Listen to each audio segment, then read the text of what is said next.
આજની ધર્મકથા. પ્રણામ.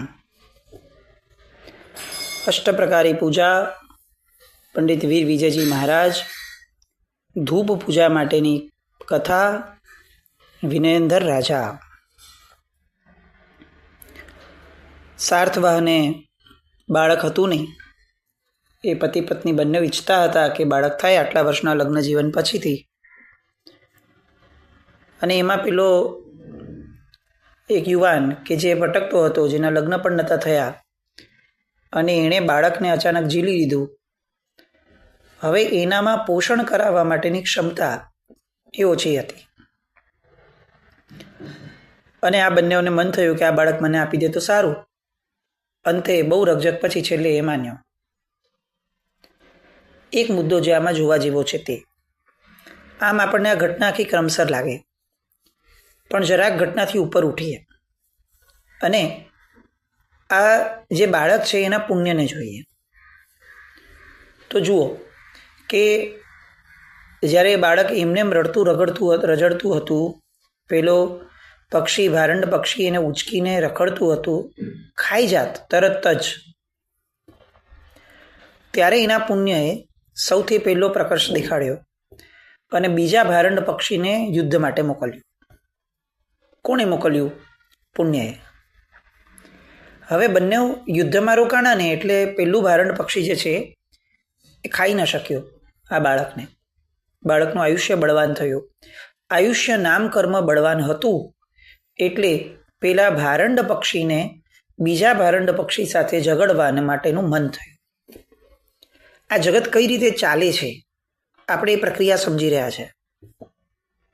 હવે બાળકનું પુણ્ય કેવું છે તો કે તપતું છે હજી પણ. સરસ. તો શું થયું કે ભારંડ પક્ષીની ચાંચમાંથી એ નીચે પડ્યું. શું થાત? સામાન્યપણે કોઈ પણ બાળક આટલી ઊંચાઈ પરથી નીચે પડે, સાવ નવું જન્મેલું થોડા મહિનાનું કદાચ બાળક છે, શું થાય? એબ્સોલ્યુટલી મરી જ જાય. આના સિવાય આપણને બીજો કોઈ ઓપ્શન ન હોય મગજમાં. પણ પુણ્ય જાગતું હતું. તો શું થયું? એ જ વગડાની અંદરમાં પેલો માણસ જે કમાવા માટે પોતાના ગામથી દૂર નીકળ્યો છે, એની અચાનક ઉપર નજર ગઈ અને ભારંડ પક્ષી જે છે એના યુદ્ધ જોવાનું એને મન થયું. એ યુદ્ધ જોતા જોતા એને ખ્યાલ આવ્યો કે એક બાળક નીચે પડી રહ્યું છે.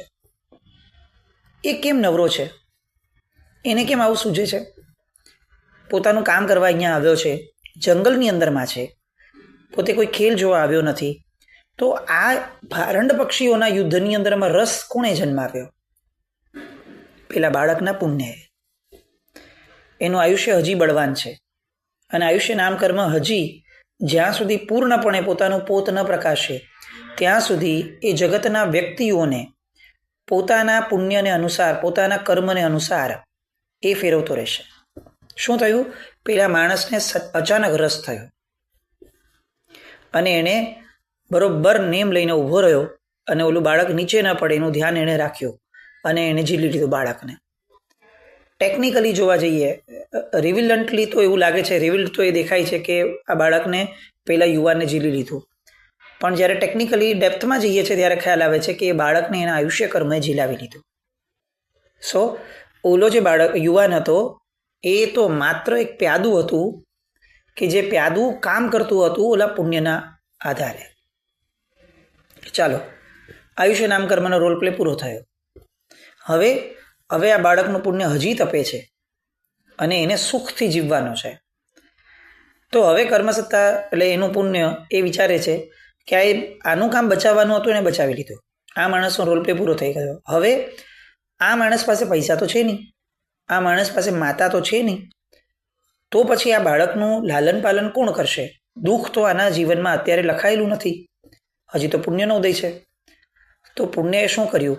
એ જ જંગલમાંથી એક સાર્થવાહને પસાર કર્યો. કયા સાર્થવાહને પસાર કર્યો? તો એ સાર્થવાહને પસાર કર્યો કે જેને માતા પિતા બનવાનું સુખ જોઈતું હતું, જેમને વર્ષોથી બાળક નહોતું જોઈતું, બાળક જોઈતું હતું, નહોતું થતું. શું થયું? પુણ્યએ પોતાનો માર્ગ શોધી લીધો.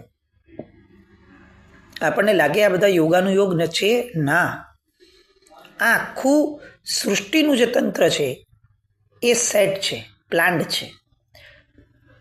આપણે આને જોઈ શકતા નથી, સમજી શકતા નથી, પણ એક કલ્પના કરીએ કે આ બાળક જ્યારે રડતું હતું એકલું પડીને, ઓલા સૈનિકો મૂકી ગયા ત્યારે અગર કોઈએ જ્ઞાનીને પૂછ્યું હોત કે હવે આ બાળક જીવશે સાહેબ, અને ત્યારે જ્ઞાનીએ આખી ઘટનાને કહી દીધી હોત કે જો હવે આવું થશે, એનો મતલબ શું થયો કે આ નિશ્ચિત ભવિતવ્યતાઓ હતી. પણ ડિફરન્સ જુઓ કે જ્ઞાની હોય તો તમને ખબર પડે, જ્ઞાની ન હોય તો તમારે એને એક્ઝિક્યુટ કરવી પડે, અને જે રીતે ક્રમ ફ્લો જાય છે એ ફ્લો વાઇઝ તમારે પણ ચાલવું પડે, અને તમે ચાલો જ, કારણ કે એનું કર્મ જ તમને ચલાવે. પેલાને આ સાર્થવાની પાસે જવાનું થયું, સાર્થવાએ એને ઓફર આપી કે ભાઈ તું લઈ લે પૈસા અને મને બાળક આપી દે. ઓલાને આકર્ષણ તો થયું હતું, એનું તે સમયનું મતિજ્ઞાન હતું કે ના, હું બાળકની યારે મને પ્રેમ જાગે છે, પણ અંતે બાળકનું પુણ્ય જીત્યું એના આકર્ષણની સામે પણ, અને એણે બાળકને સુપ્રત કરી દીધું. આ ક્રમબદ્ધ પર્યાયોના આધારે જગત ચાલે છે. ફરક માત્ર એટલો છે કે આપણે નિયતિવાદને માનતા નથી, એ અપેક્ષાએ કે જેમાં આપણને ખબર નથી કે નિયતિ શું છે, અને આપણે એવું સ્વીકારી લઈએ કે આ જ નિયતિ હોય તો આપણે શું કામ કંઈ કરવું. આવું નથી. પુરુષાર્થની પ્રધાનતા ક્યાંય ગૌણ નથી કરી. આ અનેકાંતવાદનું શાસન છે. એટલે શું થયું કે તમે અગર ફેલ જાઓ છો તો અફસોસ કરો છો, ત્યારે તમને આવું કહેવામાં આવે છે કે અફસોસ કેમ કરો છો, આ નિશ્ચિત ભવિતવ્યતા હતી ભાઈ. તમે અગર સક્સેસફુલ ગયા છો અને અહંકાર કરો છો તો તમને એવું કહેવામાં આવે છે કે તે શું કર્યું ભાઈ, તારું પુણ્ય જાગે છે, એણે આ કર્યું છે.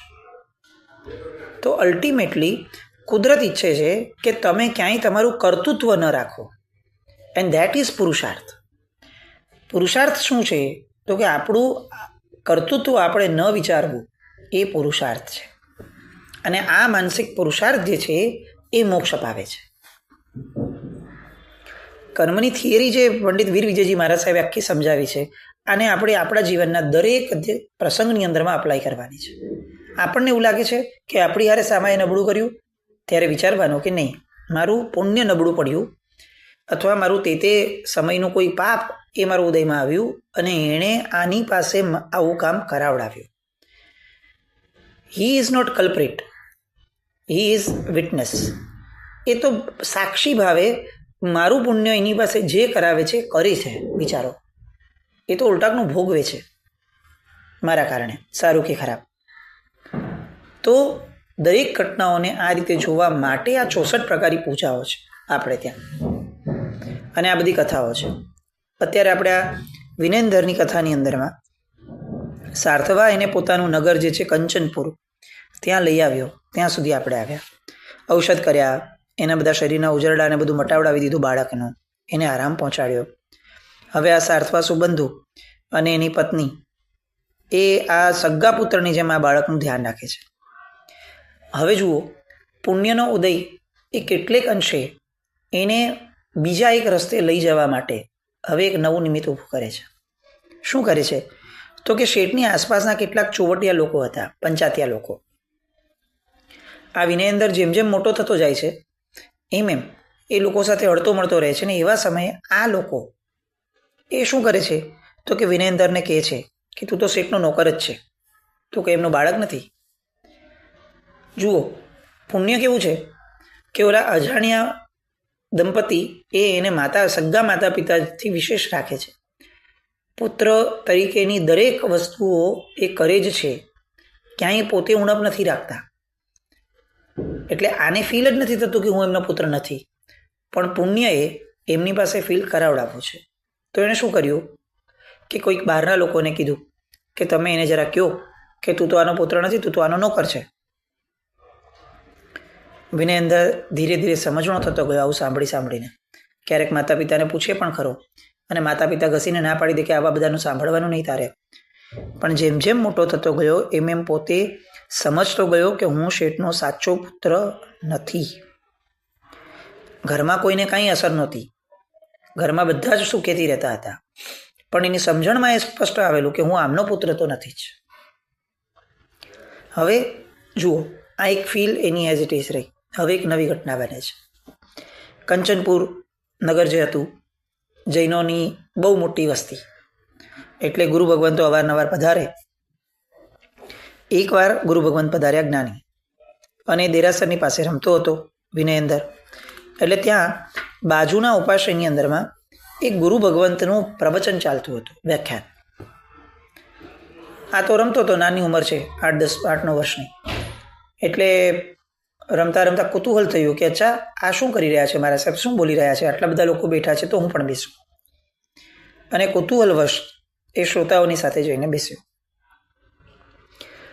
એ સમયે પ્રવચનની અંદરમાં જીન પૂજાનો અધિકાર ચાલતો હતો, પરમાત્માની પૂજાની વાતો ચાલતી હતી. બધા જ આમ તરબોળ થઈ અને ગુરુ ભગવાનની વાણીને સાંભળી રહ્યા હતા. આ નાનકડો વિનય અંદર એને એમ બહુ સમજ નહોતી પડતી કે શું બોલે છે સાહેબ, પણ એને એક વાત સાંભળવામાં આવી કે જેમાં સાહેબ એવું બોલ્યા કે ધૂપ પૂજા જે છે એની જે ધૂપની જે ઘટા નીકળે, ધુમાડો નીકળે, એ ધૂમ્રસેર જેમ જેમ આકાશમાં વિસ્તરે તેમ તેમ પરમાત્માની ધૂપ પૂજા કરનારનું પુણ્ય એ ચારે દિશામાં વિસ્તરે. ફરીથી, ધૂપ પૂજાનો જે ધુમાડો છે ધૂપનો, એ જેમ જેમ આકાશની અંદરમાં વિસ્તરે તેમ તેમ ધૂપ પૂજા કરનારનું પુણ્ય ચારે બાજુ વિસ્તરે. આ જ્ઞાની ગુરુ ભગવંતના મુખેથી એ સમયે નીકળેલી વાત. હવે અત્યારના પરિપ્રેક્ષની અંદરમાં આપણે વિચારીએ, આપણે ત્યાં મૂળભૂત રીતે ધૂપ પૂજા જે હતી એ કેવી હતી? કૃષ્ણા ગરુવર ધૂપ ધરી છે, સુગંધ કર કુસુમાંજલિથી છે. કૃષ્ણ એટલે કાળો અગરુ. આપણે આની પહેલાં ધર્મકથામાં આ વાતો લીધી છે. અને આપણે અત્યારે શું કરીએ છીએ કે ધૂપસ્ટિક અને ધૂપ, આ બેમાં બહુ મોટો ફરક જે પડે છે ને એક જ પડે કે ધૂપસ્ટિકનો ધુમાડો એ સાવ ઝીણો, સાવ નાનકડો, નહિવત, અને ધુમાડા થતા હોય ગોટે ગોટા સાથે, એ શેમાંથી થાય તો કે ધૂપમાંથી થાય. અહીંયા સાહેબ એવું કહે છે જ્ઞાની ગુરુ ભગવાન કે જેમ જેમ ધૂપની ધૂમ્રસર આકાશમાં વિસ્તરે તેમ તેમ એનું પુણ્ય વિસ્તરે. હવે આપણો તો ધૂપનો ધુમાડો જ કેવડો, તો ધૂપ પૂજાનું ફળ આપણને કેવડું મળવાનું? અને મૂળભૂત રીતે ધૂપ પૂજાની વિધિ શું હતી, કેવા ધૂપ હતા, એની આખી વાતો આપણે કોઈ દિવસ સમજવા પ્રયત્ન નથી કર્યો. આપણે વર્ષોથી સ્નાત્રની અંદરમાં સાંભળતા બોલતા આવીશું કૃષ્ણા ગરુવરે ધૂપ ધરી છે, પણ આપણને એવું નથી થયું કે અચ્છા ધૂપ આવો ધરવાનો છે, તો હું તો કંઈક અલગ ધરું છું. તો આપણે આવું કેમ ધરીએ છીએ? એના પ્રશ્નનો જવાબ આપણને ક્યાંય નહીં મળે, કારણ કે કોઈ પાસે નથી. આપણે ગાડરિયા પ્રવાહથી ટેવાયેલા છીએ. કોઈકે કર્યું, આપણે કર્યું. કોઈએ આપણને રોક્યા નહીં, આપણે કરતા થયા. આપણે કરતા જ રહ્યા એટલે આપણી પછીની પેઢી આપણને જોતી થઈ, એ જોતી થઈ એટલે એ પણ એ કરતી થઈ. એમ કરતાં કરતાં જગત આખો આ રીતે ઘેટા બકરા જે રીતે ચાલે એ રીતે ચાલવાથી ટેવાતું ગયું. જૈન તરીકે આપણે જે એક પરમાત્માનું શાસન પામ્યા કે જેની અંદરમાં દરેક વસ્તુના લોજિક છે, દરેક વસ્તુની સ્પષ્ટતાઓ છે, એ સમજવાનો પ્રયત્ન આપણે કર્યો જ નહીં. ચિંતન મનન આપણે કર્યું જ નહીં.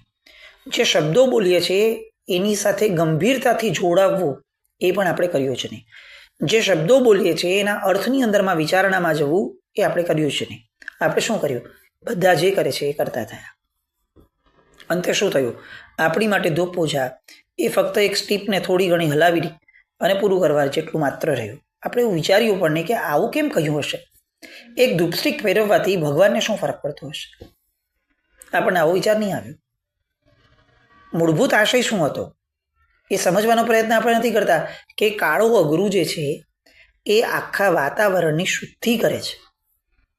આ ધૂપ પૂજા, આ દીપક પૂજા, આ બધું શેની માટે છે તો કે ભાવ પૂજા એટલે કે નિવૃત્તિકારીણી પૂજા, ચૈત્યવંદન, એમાં આપણું ચિત્ત સ્થિર રહે એ માટેના આ બધા પ્રયત્નો છે.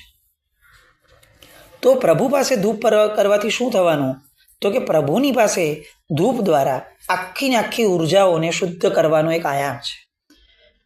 જિનાલયની કે જ્યાં આપણે છે એ વિસ્તારની ઉર્જાઓ શુદ્ધ થશે તો એ શુદ્ધ ઉર્જા દ્વારા હવે આપણે જ્યારે ભગવાનની ભક્તિ કરવા બેસશું ત્યારે આપણને નબળી ઉર્જાઓ એના તરફ ખેંચશે નહીં અને આપણું ચિત્ત સ્થિરતા પામશે અને સ્થિરતા પામેલું ચિત્ત એ કર્મનો ક્ષય કરી શકશે.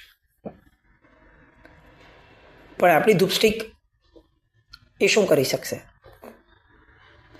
આ બધા વિચારણીય પ્રશ્નો છે. કોઈ બ્લેમ નથી કે આ ખોટું છે, આમ ન કરાય, આવી કોઈ વિચારણા પણ નથી ને વાત પણ નથી.